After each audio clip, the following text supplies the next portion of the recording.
नमस्कार दोस्तों, मैं पारुल चौहान आप सभी का स्वागत करती हूं आपके अपने परिवार रोजगार विद अंकित में। कैसे हैं आप सभी? उम्मीद कर रही हूं सब लोग अच्छे होंगे, अच्छे से अपनी पढ़ाई कर रहे होंगे और आपका रिवीजन भी अच्छा चल रहा होगा। जल्दी से आप सभी सेशन के साथ जुड़ जाएंगे ताकि हम क्लास को स्टार्ट कर सके। जल्दी से प्यारे बच्चों आप एक बार लाइव आ जाएंगे जल्दी जल्दी। सुरेंद्र गुज्जर, नम्रता, सचिन, पुष्पेंद्र, चंचल, मुस्कान, नैन्सी, कुलदीप सिंह, सभी को मेरी तरफ से गुड इवनिंग, नमस्ते, राधे राधे, राम राम। प्यारे बच्चों कैसे हैं आप सभी? आई होप आप सभी अच्छे होंगे। जल्दी से आप लाइव आ जाएंगे। और कल जहां हमने अपनी क्लास को छोड़ा था,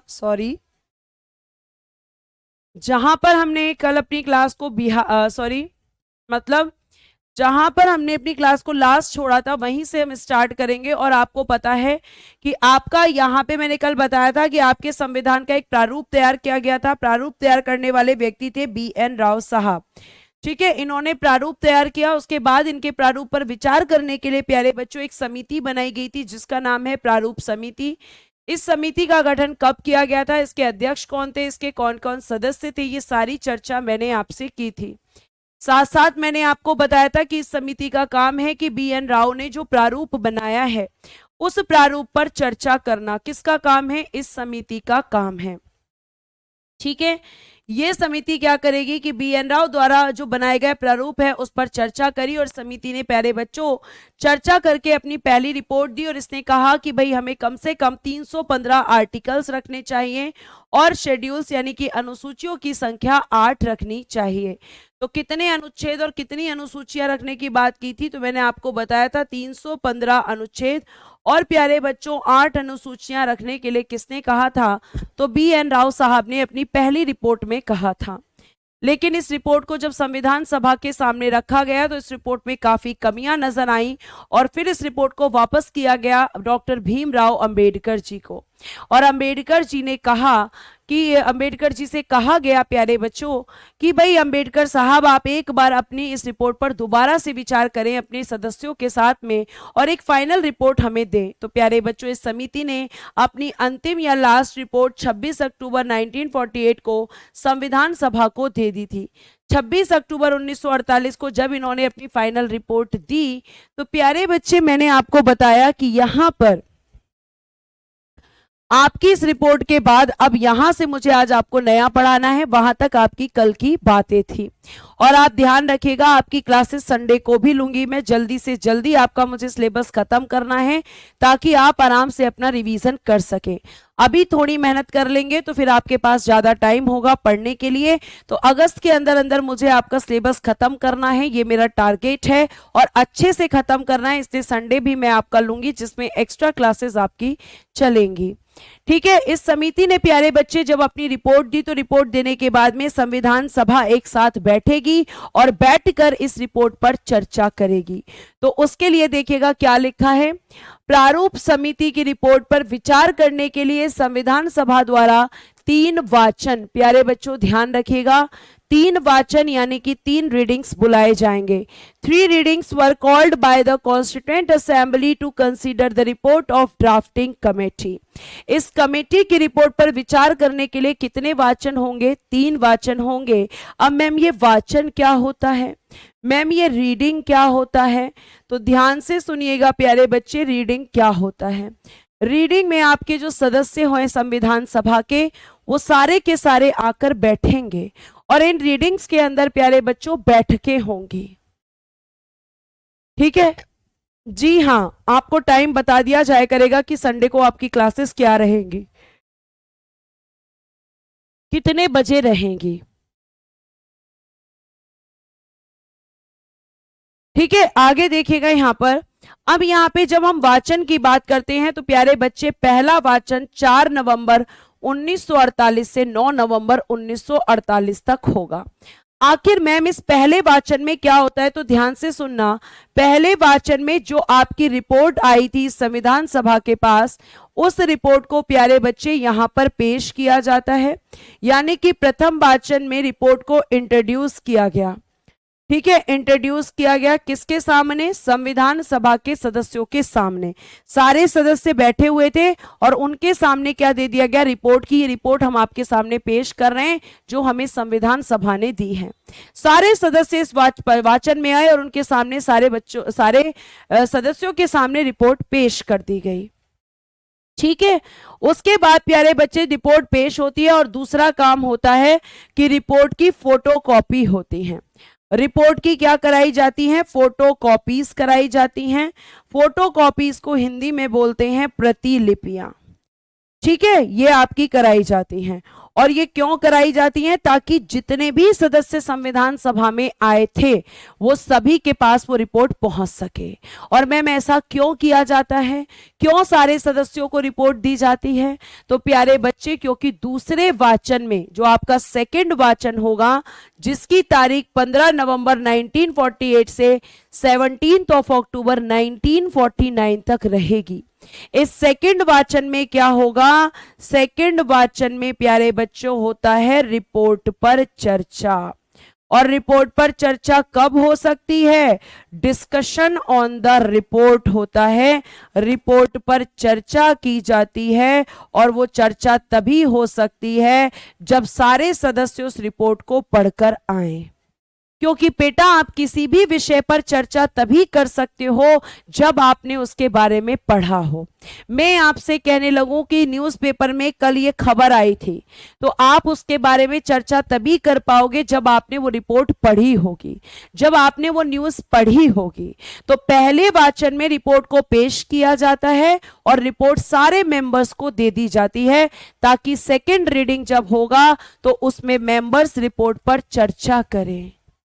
और प्यारे प्यारे बच्चों, ये जो रिपोर्ट है, इस रिपोर्ट पर चर्चा विस्तार से की जाती है, एक एक पॉइंट पर डिस्कशन किया जाता है। और ये इसीलिए आप देख रहे होंगे 15 नवंबर 1949 से लेकर 17 अक्टूबर 1949 में है। और ये आपका जो सेकंड वाचन है, लिखिएगा, ये सबसे लंबा था। कैसा था? सबसे लंबा, यानी कि लॉन्गेस्ट, क्योंकि इसमें एक एक पॉइंट पर चर्चा की गई। और प्यारे बच्चे, फाइनली आपका तीसरा वाचन 14 नवंबर से लेकर 26 नवंबर 1949 तक तीसरा वाचन हुआ। और थर्ड वाले में क्या हुआ? थर्ड वाले में प्यारे बच्चे आपकी ये रिपोर्ट पारित हो गई। और पारित हुई तो पारित होकर प्यारे बच्चे, इसका मतलब है कि पारित हो गई 26 नवंबर 1949 को। और यही वो डेट है जिस दिन आपका संविधान बनकर तैयार हो गया। यही वो डेट है। हरिदास जी, ये प्रॉब्लम आपकी तरफ से है बेटा, मेरी तरफ से नहीं। क्योंकि अगर मेरी तरफ से होती तो सारे बच्चे इस कमेंट को कर रहे होते। आप एक बार क्लास को रीस्टार्ट कर लीजिए ध्यान से, ठीक है। और यही वो डेट है प्यारे बच्चे, 26 नवंबर 1949। 26 नवंबर 1949, इसी दिन क्या हुआ? भारतीय संविधान का निर्माण। भारतीय संविधान का निर्माण हो गया, या भारतीय संविधान तैयार हुआ।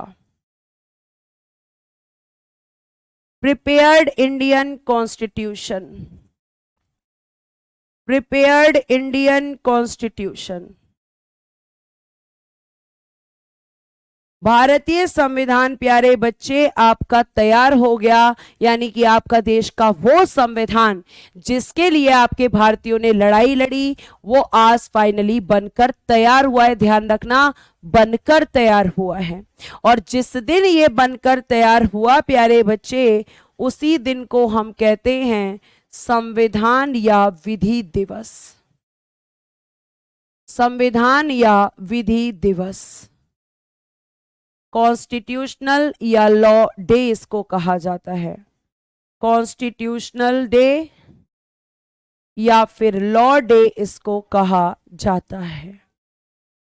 और जिस दिन प्यारे बच्चे आपका संविधान बनकर तैयार हुआ, इसी संविधान में आपके कितने आर्टिकल्स रखे गए? 395। कितनी अनुसूचियां, कितनी शेड्यूल्स थी? 8। और कितने भाग थे, कितने पार्ट्स थे? तो आप कहेंगे कि मैम इस समय थे 22। और अगर हम इस संविधान को वर्तमान में देखें तो वर्तमान में क्या सिचुएशन है? वर्तमान में प्यारे बच्चे 465 प्लस आर्टिकल्स, 12 अनुसूचियां और 25 भाग हैं। ये वर्तमान संविधान है और ये वाला प्यारे बच्चों मूल संविधान है, ओरिजिनल कॉन्स्टिट्यूशन। ओरिजिनल कॉन्स्टिट्यूशन ये आपका संविधान बनकर तैयार हो गया। और जिस दिन ये बनकर तैयार हुआ उस दिन और क्या क्या हुआ देखिएगा। हर चीज आपकी लिखी हुई है। हाँ बिल्कुल, आप पीडीएफ से रिवीजन कर सकते हैं। आवाज नहीं आ रही है? आवाज नहीं आ रही है? पहले कमेंट बॉक्स में मुझे बताएंगे आवाज आ रही है या नहीं आ रही है। बताइए जल्दी से, आवाज आ रही है या नहीं?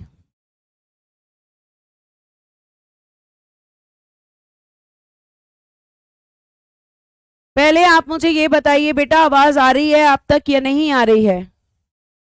थम्स अप करेंगे अगर आवाज आ रही है तो।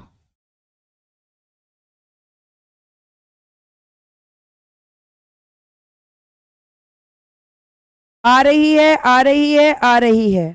इसका मतलब जिनको नहीं आ रही है उनकी तरफ से दिक्कत है। प्यारे बच्चों प्लीज एक बार आप अपना प्रॉब्लम देख लेंगे कि आपके फोन में तो कोई दिक्कत नहीं है। थैंक यू बेटा रिस्पॉन्स करने के लिए। अब देखिए 26 नवंबर के सारे फैक्ट लिखे हुए हैं। 26 नवंबर 1949 संविधान या विधि दिवस, इसी दिन भारतीय संविधान बनकर तैयार हुआ और इसी दिन अंबेडकर जी के कहने पर इसे संविधान सभा द्वारा अपनाया गया। ठीक है, आपका संविधान बनकर तैयार हुआ और जिस दिन ये बनकर तैयार हुआ प्यारे बच्चे उस दिन को हम विधि दिवस या संविधान दिवस कहते हैं। और इसी दिन, जिस दिन ये बनकर तैयार हुआ प्यारे बच्चे, इसी दिन कब बनकर तैयार हुआ? 26 नवंबर को। इसी दिन इसे क्या किया गया? इसी दिन संविधान सभा द्वारा स्वीकार, संविधान सभा द्वारा स्वीकार किया गया। स्वीकार किया गया अंबेडकर जी के कहने पर।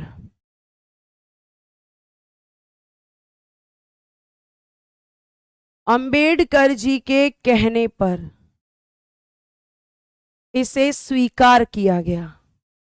ठीक है, यही मैं आपको पीडीएफ में बता रही हूं कि आपका संविधान बनकर तैयार हुआ, बनके तैयार हुआ उसी दिन हमने इसे कहा कि ये संविधान या विधि दिवस है। और जिस दिन ये बनकर तैयार हुआ उसे संविधान सभा द्वारा अंबेडकर जी के कहने पर अपना लिया गया। ठीक है, उसके बाद प्यारे बच्चों अब आगे देखिएगा, एक फैक्ट लिखा है संविधान निर्माण तक, यानी कि आपका 26 नवंबर 1949 तक संविधान सभा के 11 अधिवेशन हुए। ध्यान रखना, कितने अधिवेशन हुए हैं? 11। 11 सेशंस हुए हैं। किस दिन तक? 26 नवंबर 1949 तक।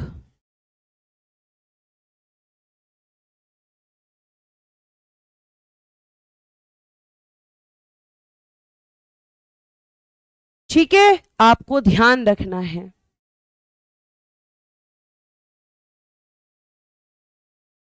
ये आपके सारे फैक्ट चल रहे हैं कि जिस दिन संविधान बनकर तैयार हुआ उसी दिन अपनाया गया, उस दिन को हम विधि दिवस कहते हैं। संविधान किसके कहने पर अपनाया गया? अंबेडकर जी के कहने पर। और आपके संविधान निर्माण तक कितने अधिवेशन हुए? तो 11 अधिवेशन। सीधे सीधे क्वेश्चन आता है, आगे देखिएगा।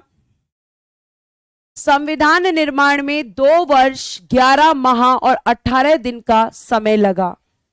तो बनने में कितना समय लगा? क्वेश्चन आता है 2 वर्ष 11 माह और 18 दिन। कितने दिन लगे?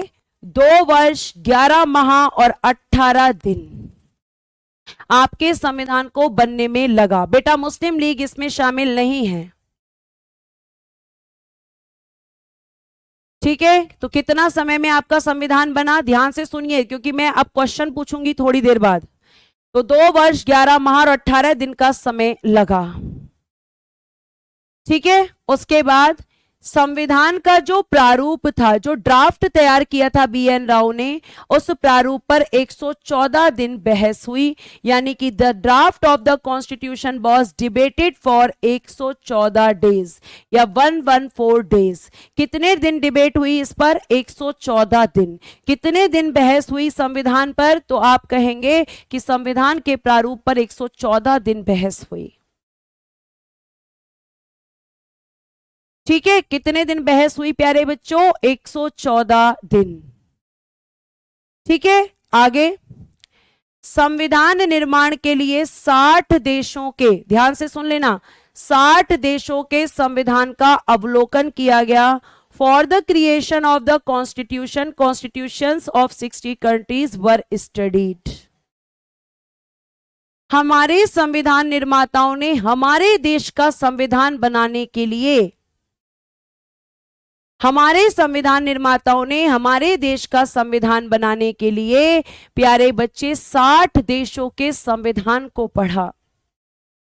60 देशों के संविधान को पढ़ा। आप कहोगे 60 देश का संविधान तो बहुत होता है। हाँ बहुत होता है, लेकिन इन लोगों ने पढ़ा और 60 में से प्यारे बच्चे 10 देशों से, 10 देशों के संविधान से,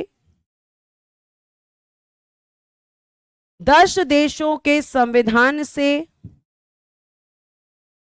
अलग अलग प्रावधान लिए, यानी अलग अलग चीजें ली। जैसे USA से फंडामेंटल राइट्स, राज्य के नीति निदेशक तत्व आयरलैंड से, फंडामेंटल ड्यूटीज रशिया से, ये सब। तो 60 देशों के संविधानों में से 10 देशों के संविधान को चूज किया। ये मैं आपको पढ़ाऊंगी कि किस देश के संविधान से क्या लिया गया है। और प्यारे बच्चों एक और चीज ध्यान रखना, यहां पे लिख रही हूं, भारतीय संविधान पर सबसे अधिक प्रभाव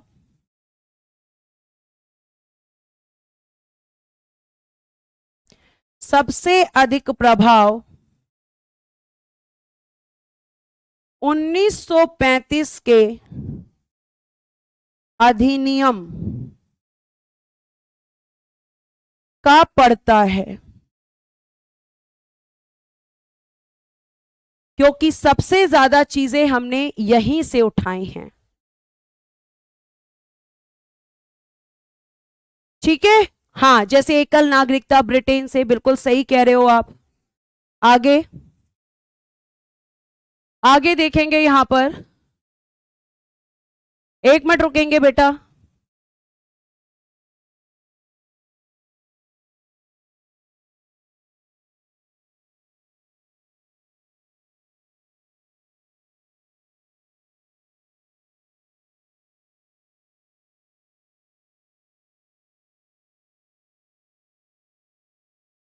ठीक है, आगे देखेंगे प्यारे बच्चे। अब आप देखिएगा 1935 के एक्ट का है, 1935 के एक्ट का है। सारे बच्चे आंसर कर रहे हैं। आगे देखेंगे आप लोग, यहां पे लिखा हुआ है मूल संविधान में 395 अनुच्छेद, यानी कि ओरिजिनल कॉन्स्टिट्यूशन 395 आर्टिकल्स, 8 शेड्यूल्स, 8 अनुसूचियां, 22 भाग यानी 22 पार्ट्स थे। कितने पार्ट्स थे प्यारे बच्चों? आपके उस समय 22, आज कितने हैं? 25। कितनी अनुसूचियां थी? 8। कितने अनुच्छेद थे? 395। क्लियर है? आगे ध्यान से सुनिएगा।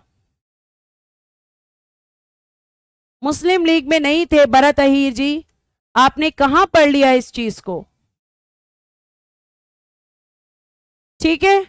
उसके बाद प्यारे बच्चे जो 395 आर्टिकल्स हैं उनमें से 16 आर्टिकल्स 16 अनुच्छेद इसी दिन लागू का मतलब है कि किस दिन लागू हुए? 26 नवंबर 1949।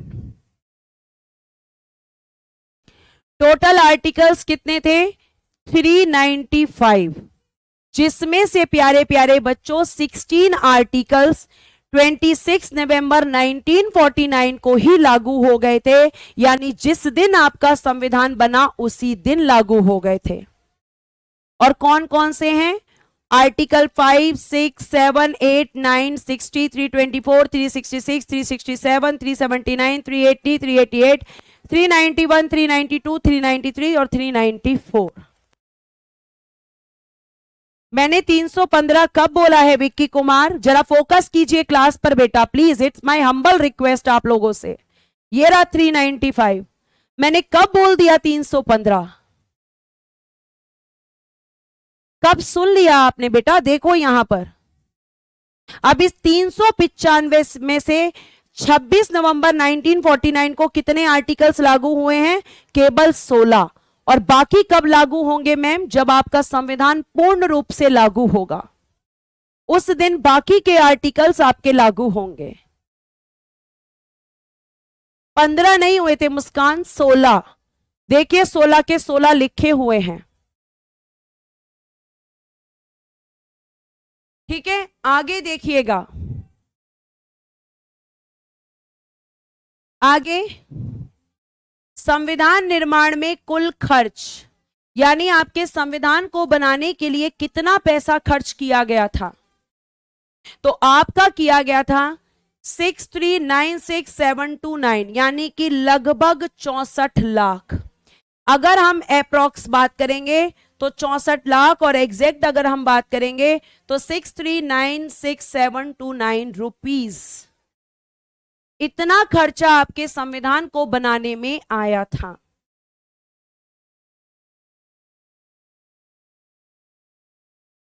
ठीक है, कितना खर्चा आया? लगभग 64 लाख रुपए का। दयानंद जी वो रिपोर्ट थी, रिपोर्ट फाइनल नहीं होती है। रिपोर्ट को फाइनल कौन करता है? संविधान सभा ने किया था, और उसने 315 से 395 कर दिए आर्टिकल्स। भाई एक बार बताओ, रिपोर्ट कोई फाइनल चीज थोड़ी होती है। फाइनल करने का काम किसका होता है? जिसने उस समिति को बनाया होता है।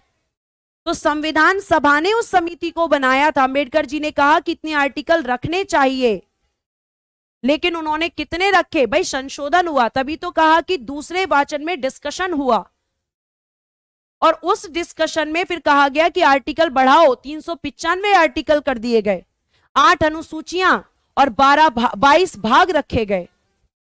आप अंबेडकर जी की रिपोर्ट की बात कर रहे हैं और मैं संविधान सभा की फाइनल डिसीजन की बात कर रही हूं। ठीक है, ये आपको ध्यान रखना है। और ये आपके कितने, आपके यहां पे रुपए खर्च हुए हैं? 64 लाख लगभग। आगे देखिएगा नेक्स्ट, संविधान निर्माण के लिए बैठक कितनी हुई है? तो 105, जो कितने दिन चली हैं? 165 दिन।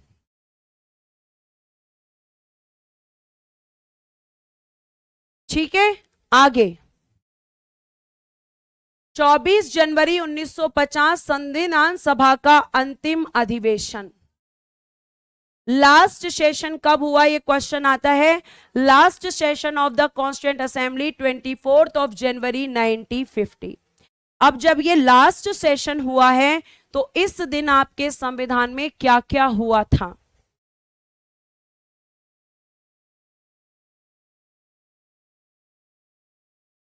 आपके 24 जनवरी 1950 को देखो क्या क्या हुआ। इसी दिन प्यारे बच्चे आपके संविधान पर हस्ताक्षर हुए, और कितने लोगों ने किए? 284 मेंबर्स ने, 284 सदस्यों ने। और ये 284 सदस्यों में से कितनी महिलाएं थी? 8 महिलाएं थी। और कहीं कहीं आपको लिखा मिलेगा कि 11 महिलाएं थी। तो साइन करने वाली जो महिलाएं हैं, कई किताबों में 11 और कई किताबों में 8, लेकिन टोटल कितने थे? 284। 284 में से 8 महिलाएं थी परीक्षा वाणी की बुक के हिसाब से। जी हां सोनू कुमार जी, कुल अधिवेशन 12 हुए थे, लेकिन संविधान निर्माण तक कुल अधिवेशन 11 हुए थे। मैंने बताया ना, संविधान निर्माण तक 11 और कुल अधिवेशन यानी कि आपका जो अंतिम अधिवेशन है 12वां, वो हुआ था आपका 24 जनवरी 1950 को। और इसी दिन आपकी महिलाओं ने 284 सदस्य थे, जिसमें से 8 महिलाएं थीं जिन्होंने इस पर सिग्नेचर किए और बाकी सब पुरुष थे।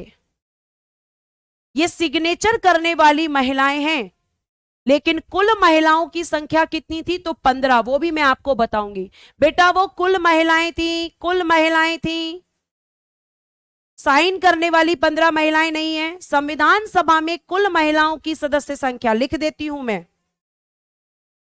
संविधान सभा में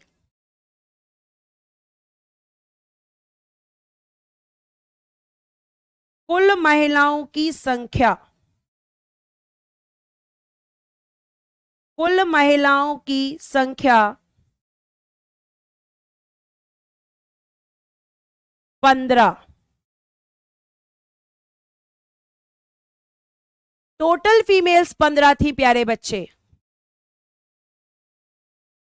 लेकिन साइन करने वाली 8 महिलाएं थीं।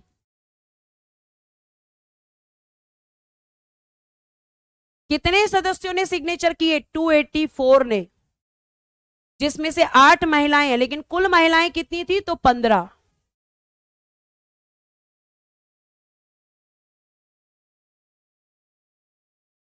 ठीक है, आगे। प्रथम हस्ताक्षर डॉक्टर राजेंद्र प्रसाद द्वारा। संविधान पर पहला सिग्नेचर किसने किया था? First signature doctor Rajendra Prasad ने। अनु कुमारी जी, गलत कॉन्सेप्ट है आपका।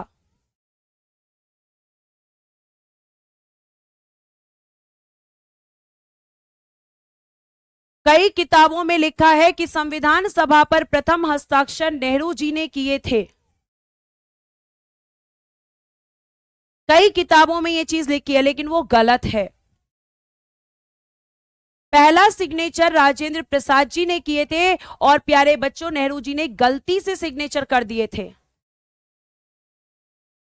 इसीलिए उनके ऑफिशियल सिग्नेचर नहीं माने गए।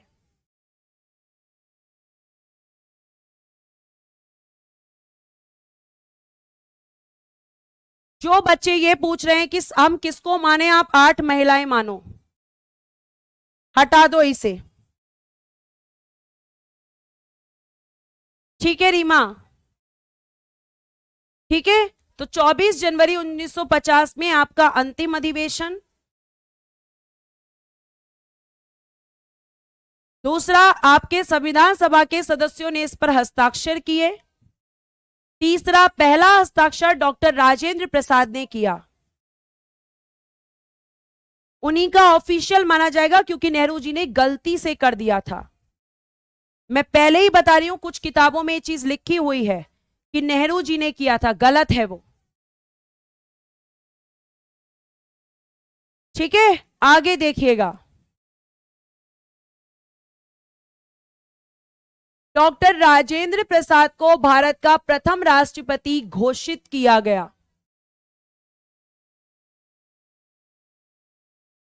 डॉक्टर राजेंद्र प्रसाद को भारत का प्रथम राष्ट्रपति घोषित किया गया।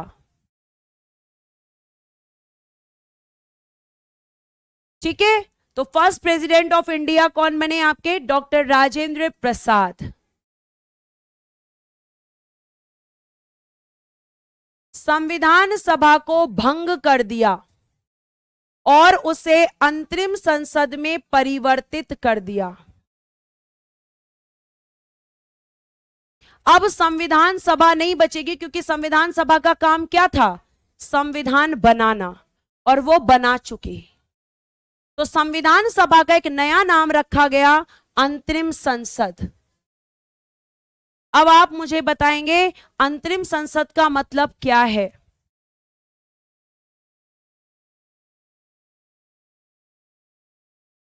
बताओ जल्दी से बेटा, अंतरिम संसद का मतलब क्या होगा? आप बताएंगे। इसी डेट 24 जनवरी 1950 को हमारे राष्ट्रगान और राष्ट्रगीत को संविधान सभा द्वारा अपनाया गया। आपका राष्ट्रगान या हमारा राष्ट्रगान क्या है? जन गण मन। और राष्ट्रगीत क्या है? वंदे मातरम।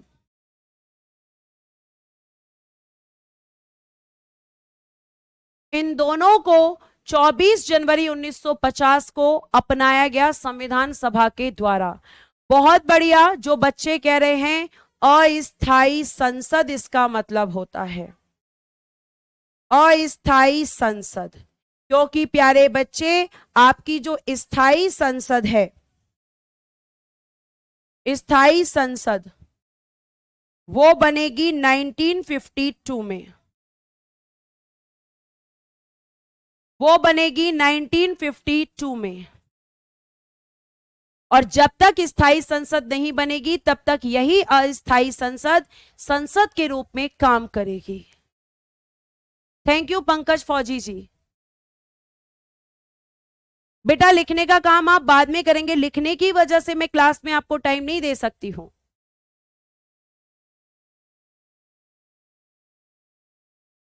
ठीक है, तो ये सब काम कब हुआ? 24 जनवरी 1950 को। संविधान सभा को भंग कब किया गया? 24 जनवरी 1950 को। और अंतरिम संसद बनाई गई 24 जनवरी 1950 को। राष्ट्रगान और राष्ट्रगीत को अपनाया गया। बेटा स्माइल इसलिए नहीं निकल रही है क्योंकि मेरे को ना तबीयत खराब लग रही है, और हो सकता है कि मैं आपकी क्लास को आज जल्दी छोड़ दूं। खड़े खड़े मेरा सर घूम रहा है बहुत तेज, बेटर फील नहीं कर रही हूं मैं। ठीक है, लिखने का काम बेटा आपको बाद में करना है, please it's my humble request, या पहले करना है। प्रशांत कुमार, मैं बार बार बोल रही हूं कि 16 हुए थे, 15 नहीं, 16 आर्टिकल्स इंप्लीमेंट हुए थे।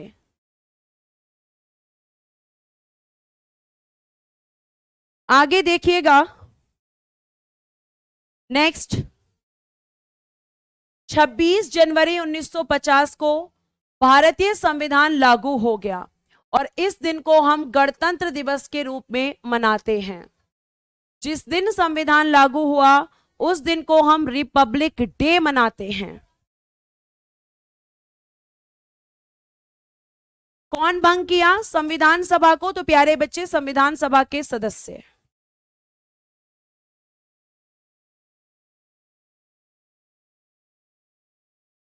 ठीक है, अब देखिए यहां पर, तो आपका संविधान तैयार कब हुआ? 26 नवंबर 1949। सिग्नेचर कब हुए? 24 जनवरी 1950। और लागू कब हुआ? तो 26 जनवरी 1950। और इसी दिन को प्यारे बच्चे हम गणतंत्र दिवस या रिपब्लिक डे के रूप में सेलिब्रेट करते हैं। ठीक है, आगे देखिएगा, आपके संविधान का प्रकाशन कहां से हुआ? तो देहरादून से। आपके संविधान को पब्लिश्ड कहां से किया गया? एसएससी में क्वेश्चन पूछा गया है, तो देहरादून से इसको पब्लिश्ड किया गया, इसको प्रकाशित किया गया। और प्यारे बच्चों,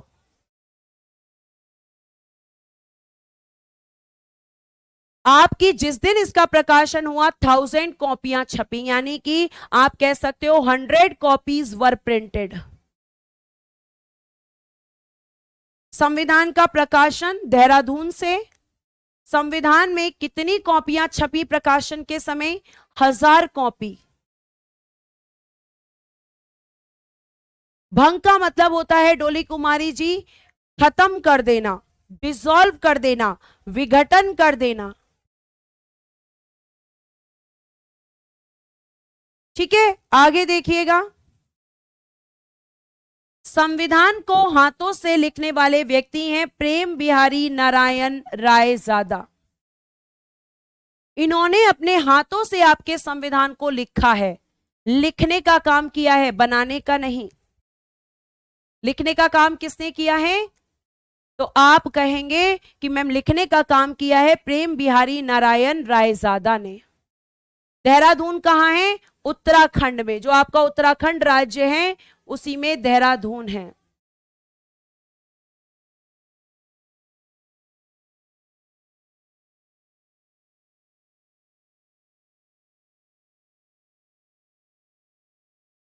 ठीक है, नेक्स्ट।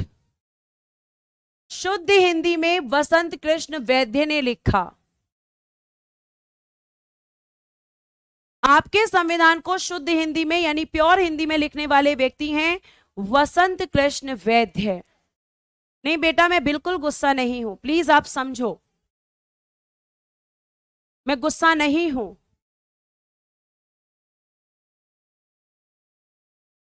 ठीक है, संविधान पर डिजाइनिंग यानी कि चित्रकारी यानी कि पेंटिंग किसने की?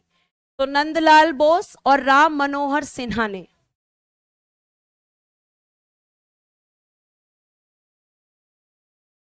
ठीक है, मूल संविधान यानी कि जो आपका संविधान 26 जनवरी 1950 को लागू हुआ और 26 नवंबर 1949 को तैयार हुआ उसे कहते हैं मूल संविधान। तो जिस समय आपका संविधान बना उस समय इसमें पृष्ठों की संख्या यानी कि नंबर ऑफ पेजेस 251 थे। कितने थे? 251।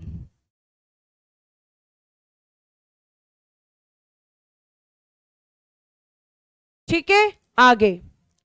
संविधान सभा के सचिव, सेक्रेटरी ऑफ कॉन्स्टिट्यूएंट असेंबली, तो वो है प्यारे बच्चों HVR आयंगर। HVR आयंगर संविधान सभा के सचिव, सेक्रेटरी ऑफ कॉन्स्टिट्यूएंट असेंबली। ठीक है, आगे आराम से लिख लेना, ये सब फैक्ट है। संविधान सभा में प्रथम आंग्ल भारतीय यानी कि प्यारे बच्चों first Anglo Indian Frank Anthony. अब मैम एंग्लो इंडियन कौन होता है? ध्यान से सुनो, आप सभी को पता है कि अंग्रेज यहां पर शासन करने आए थे भारत में। बेटा कैसे समझाऊं मैं आपको कि क्यों नहीं मुस्कुरा पा रही हूं, मैं अच्छा फील नहीं कर रही हूं। प्लीज आप मेरी कंडीशन को इतना समझ सकते हो, लेकिन हाँ आपके पढ़ाने में कोई कमी नहीं रखूंगी, आपके कंटेंट में कोई कमी नहीं रखूंगी, आपके जो टफ वर्ड्स हैं उनको आराम से समझाऊंगी। प्लीज थोड़ा सा सपोर्ट करें, प्लीज। मैं आपसे कोई नाराज नहीं हूं, प्लीज आप समझिए, थोड़ा सा सपोर्ट कर देंगे तो क्लास कंटिन्यू हो जाएगी। और अगर आप इसी तरह कमेंट करते रहेंगे तो फिर मेरे को कमेंट पढ़ने में बहुत एनर्जी लग रही है।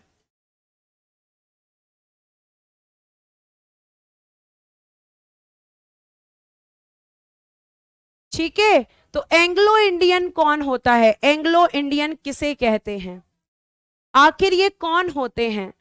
प्यारे बच्चों, आपके देश में जब अंग्रेज शासन करने आए तो अंग्रेजों ने क्या किया? मान लो एक व्यक्ति है ए और ये एक अंग्रेज है, और इसने क्या किया? बी नाम की एक भारतीय महिला है, इंडियन फीमेल है, और प्यारे बच्चे इस ए ने क्या कर लिया? बी से शादी। अब इन ए का और बी का एक बच्चा हुआ सी, जिसे हम कहेंगे एंग्लो इंडियन, यानी ऐसा बच्चा जिसका पिता या माता में से कोई एक अंग्रेज और एक इंडियन है, तो उसे हम एंग्लो इंडियन कहते हैं।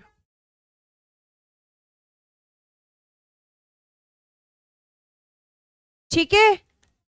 कैसे होती, क्या किसे कहते हैं? जब एक अंग्रेज हो और एक भारतीय, तो उनका जो बच्चा होगा उसे हमने एंग्लो इंडियन कहा। और एंग्लो इंडियन क्यों कहा? क्योंकि अंग्रेज जो शासन करने आए थे, एंग्लो का मतलब है अंग्रेज और इंडियन का मतलब है भारतीय।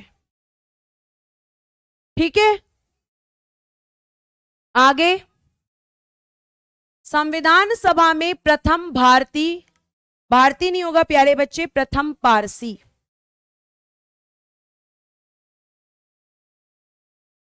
फर्स्ट इंडियन कॉन्स्टिट्यूंट असेंबली ने, फर्स्ट इंडियन नहीं, फर्स्ट पर्शियन।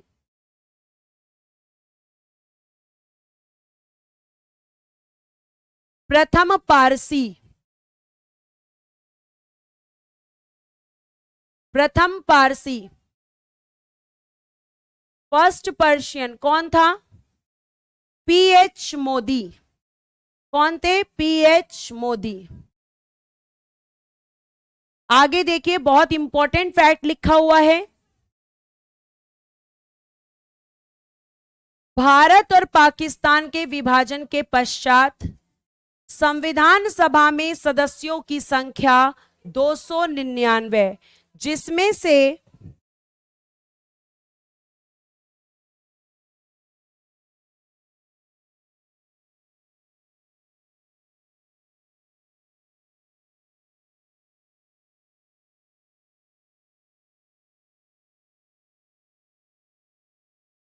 से प्यारे बच्चों 229 ब्रिटिश प्रांत को, 229 ब्रिटिश प्रोविंस को दी गई और आपकी 70 सीट प्रिंसली स्टेट्स को दी गई। किसको दी गई? प्रिंसली स्टेट्स को। पारसी बेटा एक समुदाय है, जैसे हिंदू होते हैं, मुस्लिम होते हैं, जैन होते हैं, वैसे ही प्यारे बच्चे आपके पारसी होते हैं। अब आप कहोगे कि मैम आपने शुरू में बताया था कि संविधान सभा में सदस्यों की संख्या 389 थी, अब आप बता रही हो 299, ऐसा क्यों? क्योंकि प्यारे बच्चे मैंने आपको यह भी बताया था कि जो सीटें होती हैं वो जनसंख्या के आधार पर निर्धारित होती हैं। और आपको यह भी पता है कि जब भारत और पाकिस्तान का विभाजन हुआ तो भारत की जनसंख्या पाकिस्तान में भी चली गई, और जब जनसंख्या, कुछ जनसंख्या यहां से पाकिस्तान गई तो यहां पे क्या हुई? जनसंख्या कम हुई। तो जब जनसंख्या कम हुई तो प्यारे बच्चे सीटें भी कम हो गई। यहां पे लिखिएगा प्रिंसली स्टेट्स।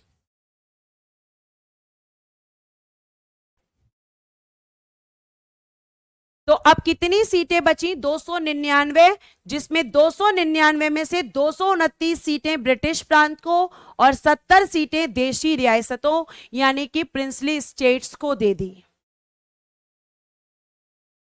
ठीक है, आप नहीं मानोगे भाई, मुस्कुराओ मैम, मुस्कुराओ मैम, मस्त मुस्कुराओ। सागर पीडीएफ का सहारा बेटा लेना पड़ेगा, मजबूरी है मेरी, क्योंकि ना तो मैं प्योर हिंदी में पढ़ा सकती हूं ना प्योर इंग्लिश में, और एक एक वर्ड हिंदी और इंग्लिश में लिख पाना बहुत मुश्किल है। और ये फैक्ट है, जहां हाथ की जरूरत होती है मैं हाथ का प्रयोग करती हूं। सिलेबस अगस्त में खत्म कर दूंगी मैं, अगस्त लास्ट में। ठीक है, ये आपको ध्यान रखना है प्यारे प्यारे बच्चे, टेंशन मत लो। आगे देखिए, नेक्स्ट, मोहम्मद अली जिन्ना।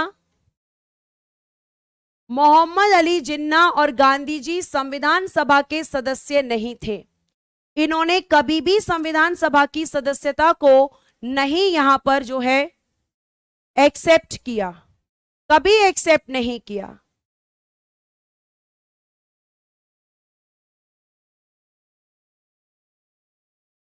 ठीक है, भारतीय संविधान का जनक डॉक्टर अंबेडकर जी हैं।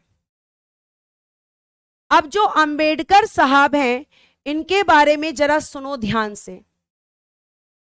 प्यारे बच्चों, आपको ये बता दूं कि ये जो बातें चल रही हैं, भारत और पाकिस्तान का विभाजन हो चुका है।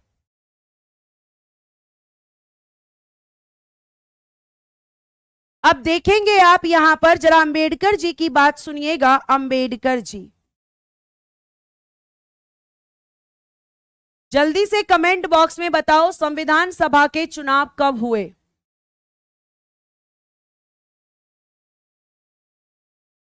जल्दी से मुझे बताओ संविधान सभा के चुनाव कब हुए। आप बताएंगे मुझे संविधान सभा के चुनाव कब हुए। बताओ बेटा। हाँ बेटा, ये सब याद करना होगा। ठीक है, बताइए जल्दी से संविधान सभा के चुनाव कब हुए।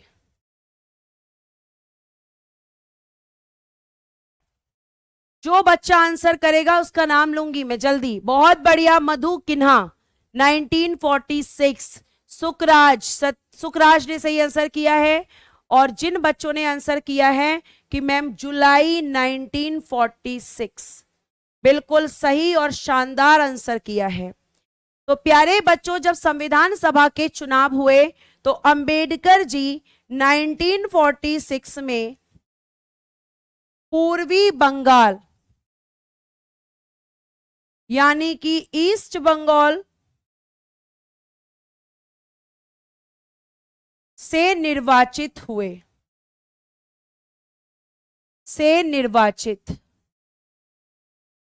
लेकिन 1947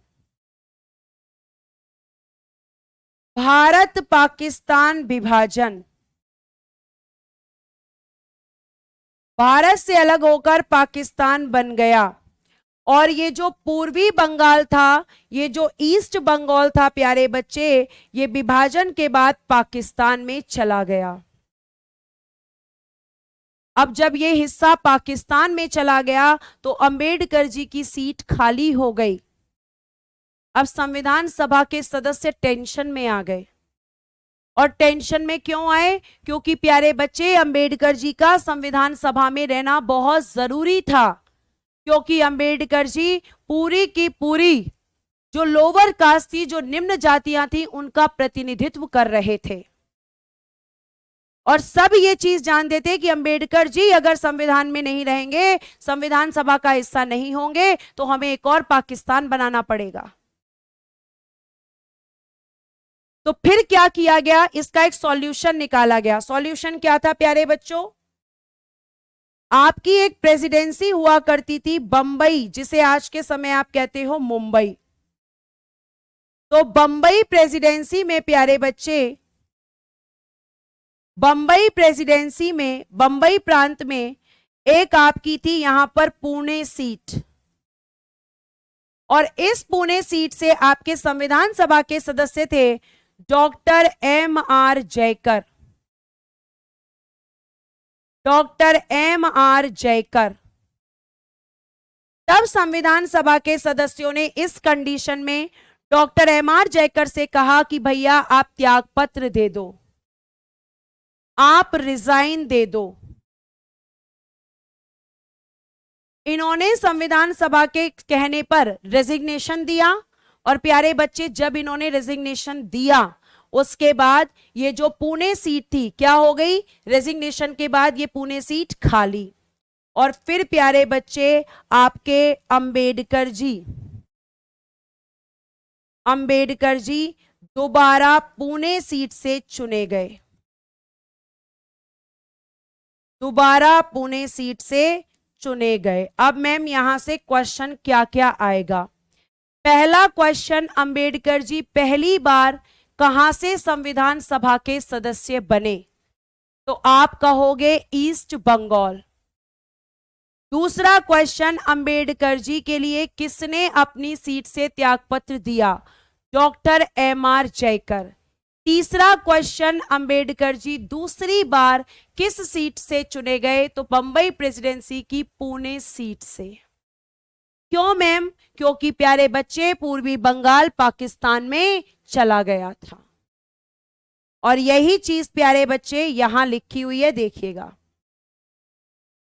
पहली बार संविधान सभा के सदस्य पूर्वी बंगाल से चुने गए, बाद में मुंबई प्रेसिडेंसी से M.R. जयकर के स्थान पर चुने गए। ये आपका पीडीएफ में लिखा हुआ है और मैंने हाथ से लिखकर भी समझा दिया है। क्लियर है? आई होप आपको चीजें समझ में आई होंगी। नेक्स्ट देखिएगा, लास्ट फैक्ट चल रहा है। संविधान सभा में कुल महिलाओं की संख्या 15 थी। संविधान सभा में इसमें से एससी यानी कि अनुसूचित जाति के लोग, अनुसूचित जाति के कुल लोग कितने थे? 26। और अनुसूचित जनजाति से कितने लोग थे? 33। तो कुल महिलाएं 15, सिग्नेचर कितने ने किए? 8 या फिर 11, दोनों आपके लिखे हुए होते हैं, लेकिन प्रायोरिटी देना 8 को। और आपके एससी कितने थे? 26। एसटी कितने थे? 33। ये महिलाएं नहीं है 26 और 33, नहीं, कुल एससी और एसटी हैं। महिलाएं आपकी कुल मिलाकर कितनी थी? 15। अब ये 15 महिलाएं कौन कौन थी? ये पूरी लिस्टिंग है, देखो, जिसमें से प्यारे बच्चों आपका सुचेता कृपलानी यूपी, विजय लक्ष्मी पंडित यूपी, पूर्णिमा बनर्जी यूपी, कमला चौधरी यूपी, बेगम एजाज रसूल यूपी। और बेगम एजाज रसूल प्रथम मुस्लिम महिला, प्रथम मुस्लिम महिला थी। ठीक है। उसके बाद राजकुमारी अमृता कौर मध्य प्रांत, सरोजनी नायडू बिहार से, हंसा मेहता बंबई से। ये पढ़ लेना आप, ये पढ़ने का काम है। ठीक है। और उसके बाद में जी दुर्गाबाई मद्रास से, दक्षयानी वेलायुधन मद्रास, अम्मू स्वामीनाथन मद्रास, मालती चौधरी उड़ीसा, रेणुका राय पश्चिम बंगाल, रीला राय पश्चिम बंगाल और एनी मस्करनी ट्रावनकोर। हरीश जी बताइए क्या समझ में नहीं आया, फिर मैं आपको वही समझाऊंगी, क्योंकि बेटा जहां समझाने वाली चीजें थी वहां मैंने आपको समझाया है। ये आपके पढ़ने वाली चीज है।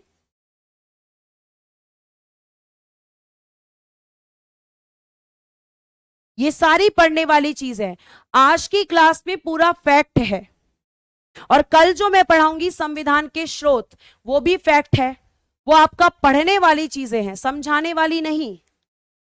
अंबेडकर जी का चुनाव क्यों दोबारा करवाया गया, आपको रीजन बताया।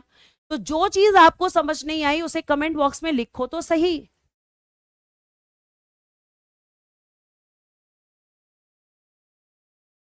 और अगर आप ये माइंड सेट करके क्लास में बैठोगे कि मुझे कुछ समझ नहीं आया,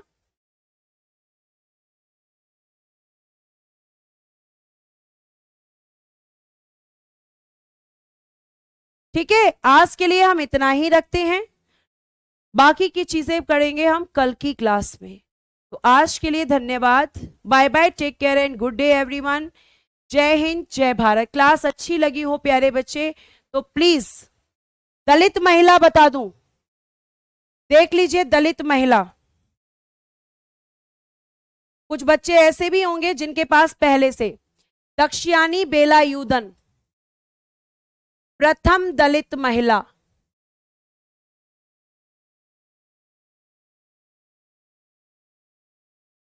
ठीक है बेटा, पूछो आप, हर क्वेश्चन का आंसर है। चलिए फिर बाय बाय।